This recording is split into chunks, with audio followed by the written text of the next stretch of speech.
kan di dalam kitab An-Nasaih Dunia, wa min a'dhamil munjiyat at-taubah. Ada sesuatu rintangan ya yang bisa menyelamatkan kehidupan kita di dunia ini, ya kehidupan yang sesaat, kehidupan yang sementara. Tapi kehidupan ini bisa menyelamatkan kita, membawa kita ke surga. Apa nama kehidupan itu? Yang kalau kita lakukan kehidupan di dunia dan dipenuhi dengan sesuatu yang bisa menyelamatkan kita di dunia dan di akhirat kita akan masuk surga Allah, adalah at-taubah. Apa taubatnya kita dengan Allah Subhanahu?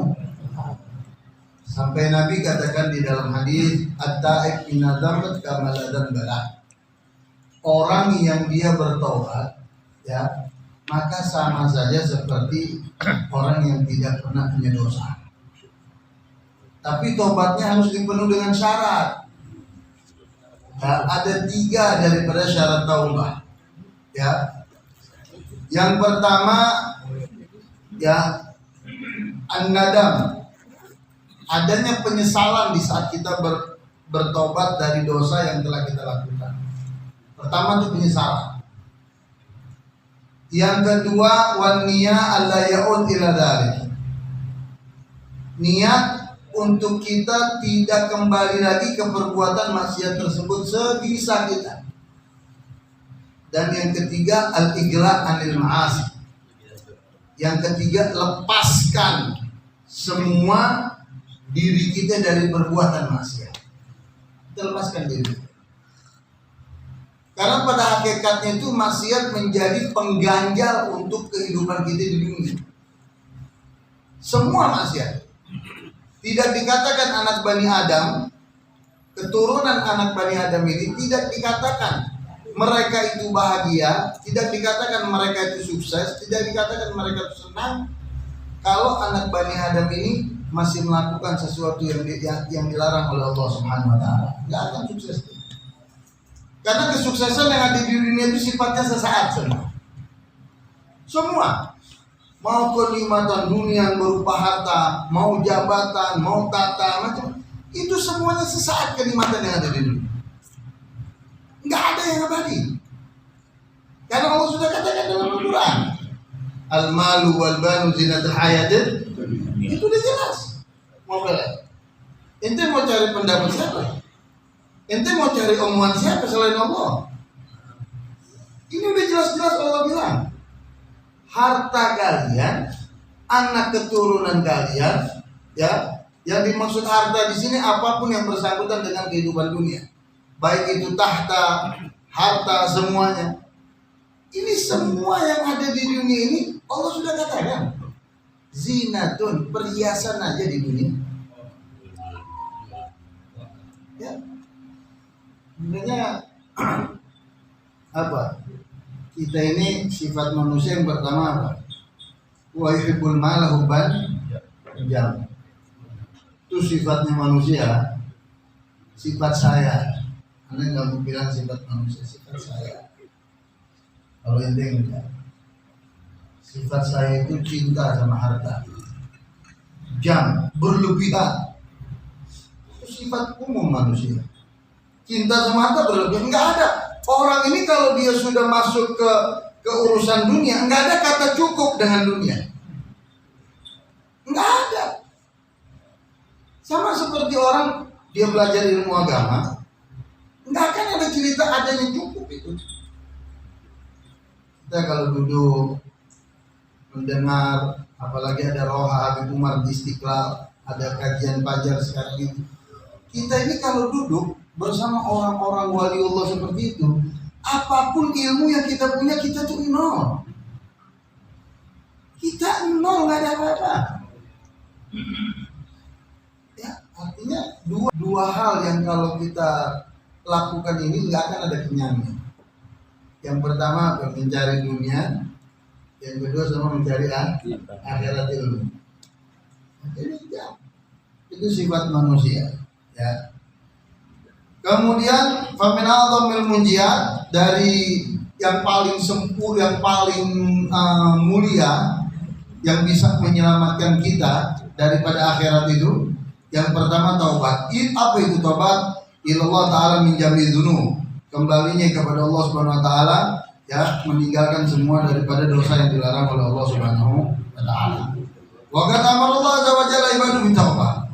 Karena taubat itu, Pak, yang memerintahkan Allah, bukan Nabi. Tubu ilallah taubatan. Jadi orang ini kalau dia bertobat, dia bukan dihina. Jadi orang ini berbuat maksiat, dia buat maksiat, buat dosa macam-macam. Terus dia taubat, dia tuh bukan dihina. Dia tuh mulia.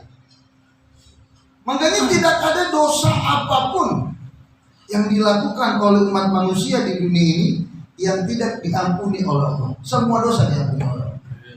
Enggak ada. Tapi saya punya dosa, ente udahlah. Ente kalau masalah dosa nggak usah cerita sama orang. Karena setiap itu punya dosa beda-beda. Jadi ente kalau ditanya 5 tahun yang lalu ente udah buat dosa apa? Ada yang ingat? Enggak ingat. Jadi kita tidak usah bicara tentang dosa kita. Kita tidak usah bicara tentang keburukan kita. Tapi boleh kita ingat keburukan kita, dosa kita, untuk menekan jiwa kita agar betul-betul kembali kepada Allah Subhanahu wa taala. Ya. Jadi ini Pak, kalau bicara taubat itu ya begitu. Jadi yang perintahkan Allah, waraqabahum biha, dan Allah tekankan untuk orang itu bertaubat. Biqaulihi ta'ala, ya, wa tubu ilallah jami'an ayyuhal mu'minun la'allakum tuflihun. Ini ayatnya ajib, gharaib. Apa kata Allah? Ya, kembalilah kalian, bertobatlah kalian, ya, wahai manusia seluruhnya, ya, wahai orang-orang mukmin, dengan semua dosa kalian bertobat. Setelah kita tobat, apa dikatakan oleh Allah? La'allakum tuflihun. Kamu beruntung. Iya kan? Kita ini udah berumuran dosa. Allah kasih kita keberuntungan dengan apa? Dengan taubat. Oke, bagaimana kalau orang yang nggak pernah berdiri berbuat dosa? Jadi lebih lagi derajat. Dia tahu Firaun. Saya kan tahu Firaun. Semua orang tahu Firaun. Tapi kalau ente ditanya, tahu ente Nabi Allah Musa? Bisa ente lihat jasad Nabi Allah Musa? Tidak ada satupun yang mengatakan bisa melihat jasad Nabi Allah Musa. Tapi kalau ente ditanya, siapa itu Firaun? Semua kita akan mengatakan kita bisa lihat jasad Fir'aun, wajah Fir'aun bisa ditanya.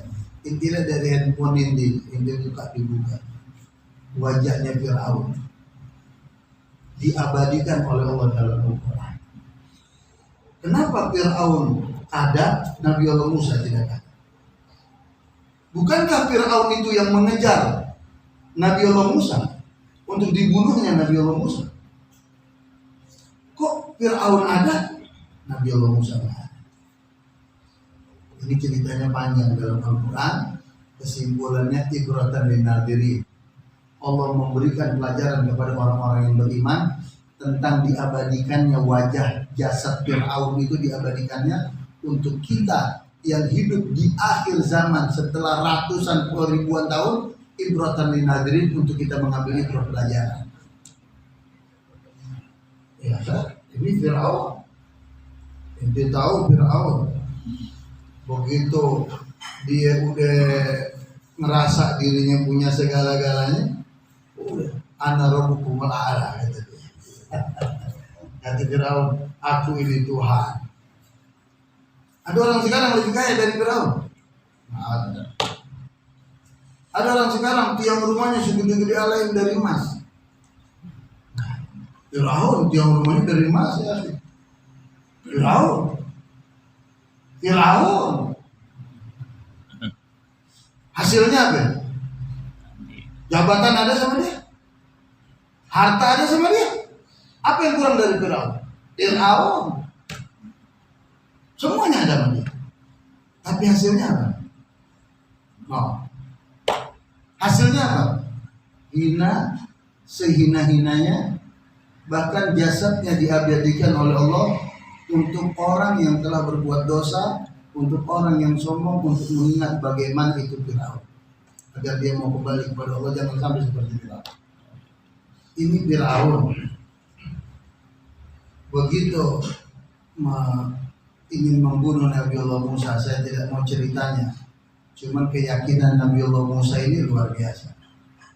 Ya, Nabi Allah Musa dikejar dengan Firaun, dengan balai tentara Firaun yang begitu banyak. Kata pengikut Nabi Allah Musa, ya Musa, udah deh kita nyerah aja. Ini Firaun ini, ribuan pura aja ikut Firaun. Kita akuin Firaun Tuhan, pura-pura aja. Kita nggak dibunuh, habis itu dilepas lagi. Kita pura-pura. Coba, di dalam agama tidak ada bermuka dua. Orang Syiah itu nggak dipakai.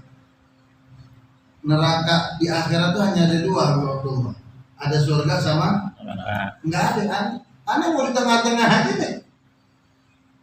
Tapi Sayyidina Ali, itu hanya ada pilihan dua di akhirat nanti. Ya surga ya neraka. Ente mau di mana? Neraka mau di surga, itu pilihan itu. Kata Sayyidina Ali, kalau ada orang neraka nggak mau, surga nggak mau, maunya di tengah-tengah. Apa kata Sayyidina Ali? Yang begini nih, bulukan nih. Yang begini namanya mudabzah, abu-abu. Yang abu-abu begini cemplungin ke neraka, kata Sayyidina Ali. Ini Firaun. Akhirnya kata Nabi Allah Musa, enggak. Pertolongan Allah pasti datang sama orang yang beriman. Tenang aja. Nabi Allah Musa enggak takut, enggak apa. Jalan diudak terus. Ada sebagian pengikut Nabi Allah Musa, dia menyerah. Dia pura-pura ikut. Ya Firaun menyelamatkan diri. Nabi Allah Musa jalan. Sampai habis enggak ada lagi jalan di bibir laut, di pantai. Ada pengikut Nabi Allah Musa. Ya Musa, kita mau kemana sekarang? Ini depan kita udah bukan lagi daratan, ini udah laut. Udah kita nyerah aja maunya. Kita mau nunggu pertolongan Allah, depan ini udah laut. Nabi Allah Musa, pertolongan Allah pasti datang. Benar. Singkatnya Allah perintahkan Nabi Allah Musa, wahai Musa, kamu ketuk itu laut dengan tongkat. Lihat pertolongan Allah. Esnadiyah. Apa keberhasilan orang yang punya sifat sidik, betul-betul keyakinannya, ketakwaannya dengan Allah? Apa hasilnya? Allah sia-siakan? Hasyarakallah. Enggak. Allah perintahkan Nabi Allah Musa, ketuk itu laut dengan tongkat. Singkat cerita, terbelah itu laut. Lewatlah Nabi Allah Musa ke laut dengan pengikut Nabi Allah Musa laut. Sampai tengah-tengah laut, pengikut Nabi Allah Musa nengok lagi ke belakang. Ya Musa, itu Firaun ngikut juga lewat jalan yang kita lewat di laut. Kata pengikut, udah kata Nabi Allah Musa, kita hanya minta pertolongan sama Allah. Ya, kita jalan aja, jalan. Allah kasih kita jalan, kita jalan. Terus Nabi Allah Musa jalan sampai ketemu ke pinggir pantai yang jauh sana. Begitu sampai bibir pantai, pengikut Nabi Allah Musa ngeliat lagi ke belakang. Ya Musa, itu Firaun sama pengikutnya ribuan udah di tengah laut. Dia punya niat jahat sama kita, mau bunuh kita.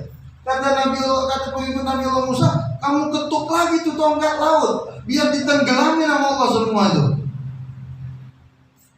Orang yang beriman beriman. Enggak ada yang diajarkan Allah nyumpahin orang, mencelakakan orang, enggak ada. Apa kata Nabi Allah Musa kepada pengikutnya? Kita hanya minta pertolongan oleh Allah. Kita tidak diperintahkan untuk menjahati orang. Itu urusan Allah. Begitu pengikutnya Firaun beserta dengan Firaunnya sudah di tengah-tengah laut, semuanya Allah gulung itu semua. Diabadikan ini cerita dalam Al-Quran, ya kan? Digulung semuanya. Pada saat itu ada ulama yang mengatakan Nabi Allah Musa pada saat itu Fir'aun dia menyebut nama Nabi Allah Musa. Dia sebut, ya Musa, salimni, wahai Musa, selamatkan aku, bantu aku, kasih kesempatan untuk aku bertaubat. Ini Fir'aun bicara pada Nabi Allah Musa. Tapi semuanya penyesalan, taubat itu sudah nggak ada, sudah habis. Tapi ulama ahli tafsir mengatakan, kalau saja pada saat itu Fir'aun dia menyebut bertawassul kepada nama Nabi kita Muhammad SAW, ya, niscaya Allah akan berikan kesempatan hidup kembali kepada Fir'aun dan pengikutnya untuk bertobat di jalan Allah Subhanahu wa taala. Sebagaimana kesalahan yang telah dilakukan oleh Nabi Allah Adam alaihissalatu wassalam di saat Allah perintahkan jangan mendekati buah huldi, tapi Nabi Allah Adam tergoda, bukan hanya mendekat pohon huldi, tapi Nabi Allah Adam memetik buah huldi. Ratusan tahun, ribuan tahun Nabi Allah Adam mencari cara bertobat, tidak diterima oleh Allah. Diterimanya taubat Nabi Allah Adam dengan bertawassul dengan satu nama yang selalu nama itu adanya di pintu surga, berbarengan dengan nama Allah Jalla Jalaluhu, yaitu nama Muhammad Rasulullah. Pada saat itu Nabi itu belum ada jasadnya, tapi kalau ruhnya Nabi kita udah ada. Secara jasadiah Nabi kita belum ada, tapi secara nuraniah ya Nabi kita itu sudah ada. Jadi kalau cerita-cerita begini, jadinya kita kecil banget. Kadang-kadang kita bangga sama yang kita punya. Itu punya apa sih kita bangga? Kalau punya dikit sombong, punya kelebihan dikit sombong. Itu punya apa? Makanya orang tuh yang paling menyesal di dunia yang dia tidak memanfaatkan umurnya untuk pengajian seperti ini. Misal semisal-misalnya di dunia, misal semisal-misalnya dia nggak manfaatin majlis seperti ini. Ya. Wa qala ta'ala ya ayyuhalladzina amanu tubullaha wa nasuha. Wa qala ta'ala innallaha yuhibbul tawwabin wa yuhibbul mutatahhirin. Ini sudah jelas. Ya, sesungguhnya Allah Subhanahu wa taala mencintai orang-orang yang bertobat, ya, dan Allah mencintai ya orang-orang yang suci, yang bersih. Ya, wa qala ta'ala nasuha. Wa qala ta'ala innallaha yuhibbut tawwabin wa yuhibbul mutatahhirin. Ini sudah jelas. Ya, sesungguhnya Allah Subhanahu wa taala mencintai orang-orang yang bertobat, ya, dan Allah mencintai ya orang-orang yang suci, yang bersih. Ya, wa qala ta'ala faman taba min ba'di dhulmi wa asla fa innallaha yatubu 'alaihi. Innallaha ghafurur rahim. Wa qala ta'ala walladzi yaqbalu tawbata min ba'di wa yuhibbu sayyi'at wa yuhibbu al-muhsinin. Wa qala innallaha ta'ala min qawlan bala. Wa qala sallallahu alaihi wasallam innallaha yabsutu yadahu min nahar liyatubu ma aslaih. Allah bentangkan pintu maafnya. Allah bentangkan itu pintu maafnya, ya, di siang hari. Allah buka pintu tobat sampai masuk malam hari, ya. Wa yabsutu yadahu bil-lail liyatubu an-nahar hatta tadlu syams min maghribiha. Kemudian di malam hari, dari pagi sampai malam Allah buka, Allah bentangkan itu pintunya untuk orang bertobat. Kemudian dari malam hari Allah bentangkan lagi pintunya selebar-lebarnya untuk orang yang bertobat sampai terbit matahari. Kurang apa kita punya Allah? Kurang apa kita punya Tuhan?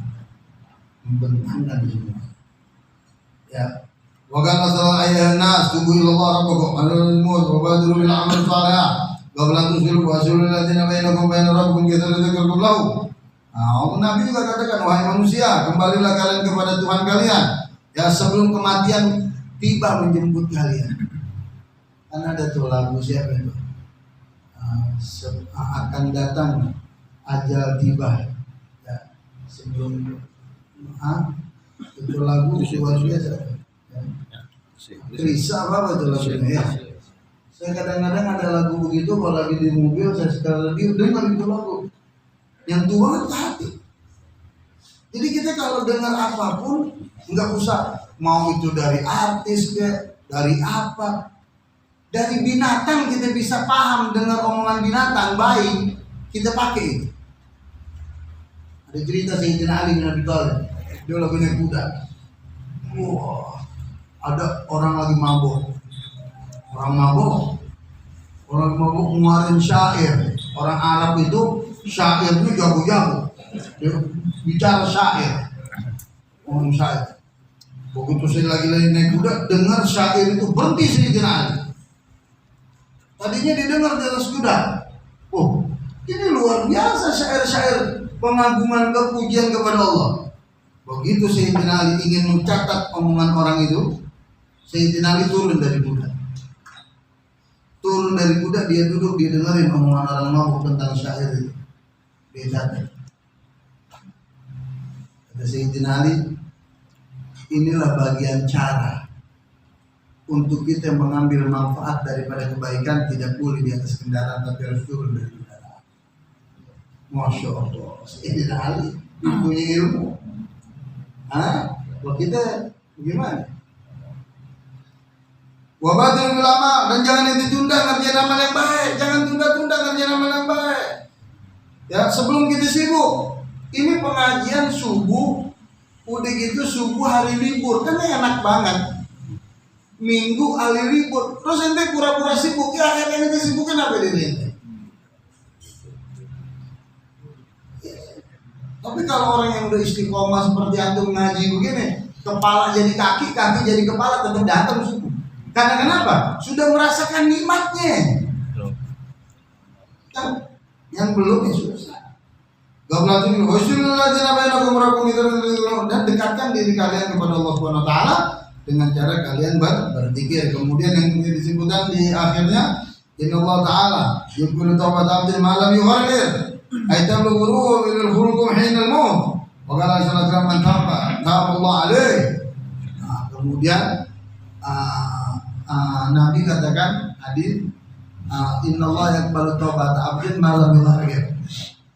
Sesungguhnya Allah Subhanahu wa taala menerima taubat seorang hamba malam yughargir, sampai ajal itu belum sampai lek-lekan.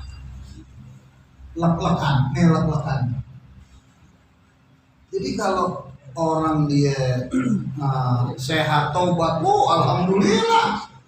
Itu sehat taubat, alhamdulillah ente. Sehat masih taubat, Allah pasti terima. Sakit, ente sakit taubat, alhamdulillah, Allah terima. Beb, saya udah mau mati nih, udah sakit mau mati, udah gak ada harapan hidup, ente taubat, Allah terima taubat ente. Tapi Allah tidak menerima taubat ente kalau Israel udah dilak-lakan ente. Kalau napas ente udah ditenggorokan nih,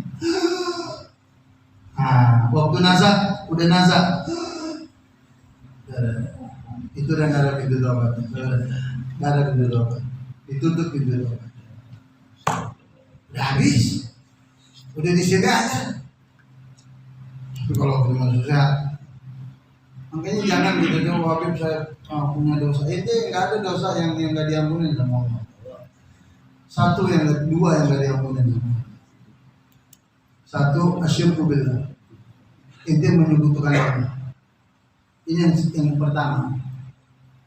Dan yang kedua diikat dengan yang pertama. Apa? Al-ad biwalidi, durhaka dengan kedua orang tua. Ini dua dosa yang gak diampunin sama Allah. Inti mau beramal, ya. Ini semajlis dari musolahnya isinya duit dolar nih majlis. Inti beramal dengan duit semajlis ini, tapi kalau inti durhaka dengan orang tua gak akan ada gunanya. Jadi ingat, yang kedua selalu diikat dengan yang pertama. Jadi nggak akan bisa tuh dekat inti sama Allah kalau yang kedua ini nggak diiringi. Sebagaimana firman Allah apa? Wa qadara firman Allah apa? Wa qadara buka la ta'budu illa iyyah wa bil walidaini. Itu kan jelas. Ini urusan ibadah nih. Kata Allah, aku tentukan kalian untuk tidak taat kecuali kepada aku. Habis itu apa? Titik. Enggak. Ada sambungannya ayat ini. Habis kalian taat kepada aku, kata Allah, wabil walidain. Waw ini harful atah. harus bergandengan, nggak boleh dipisah. Seperti orang baca 2 kalimat syahadat, nggak bisa orang baca Habib mau masuk Islam, asyhadu an la ilaha illallah, cukup. Nah, itu belum Islam itu. Harus bisa sambung dengan kesaksian kepada Nabi. Wa asyhadu anna Muhammadan. Artinya kesaksian keislaman dia akan dinyatakan sah kepada Allah kalau dia membuat kesaksian kepada Nabi kita Muhammad. Begitu juga amal taat kita semuanya akan diterima oleh Allah. Ibadah kita, berbagai macam rangkaian amal kita, kalau kita bakti dengan kedua orang itu dikunci. Jadi saya punya mertua Habib Muhammad, pendiri Darul Mustafa, Habib Umar bin Hud. Beliau ini orang soleh. Allah angkat derajatnya karena bakti sama orang tua. Siapa yang nggak tahu sejarahnya tentang Habib Umar bin Hud bakti sama orang tuanya seperti apa? Khususnya dengan ibunya seperti apa? Bagaimana saya punya mertua? Saya dengar langsung dari beliau keajaiban saya punya mertua untuk bakti sama orang tuanya, ya, diberikan orang tuanya yang sangat sempurna. Sampai orang tuanya Syarifah Asyura binti Hasan Al-Kaf itu meninggalnya di Mekah. Dimasukin ke rumah sakit yang termewah di Mekah. Secara logika orang-orang yang bisa masuk itu hanya orang Saudi asing. Tapi karena sayangnya beliau dengan uminya, dibawa uminya ke rumah sakit yang paling terhebat juga. Masuk, dilayani sampai akhir daripada hayatnya, beliau menyaksikan. Nah, makanya orang kalau bakti sama orang tua boleh senang itu. Saya introspeksi untuk diri saya ini masih jauh dari kata bakti sama ibu bapak saya. Saya alhamdulillah punya ibu masih hidup walaupun usia hampir 80. Saya punya abah masih hidup usianya 90.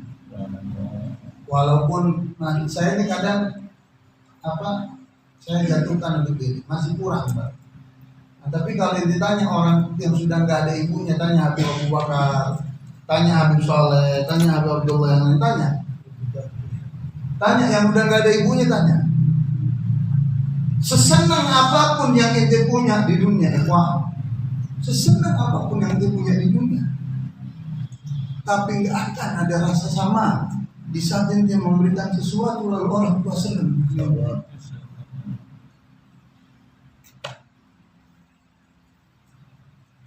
Kita harus cari kesenangan untuk orang tua kita. Jangan cari kesenangan untuk istri kita. Kesenangan untuk istri anak-anak kita taruh nomor sekian. Tapi cari kesenangan untuk ibu, orang tua itu apa?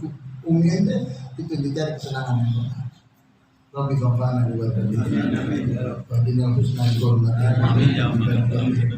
ma'adina bidani.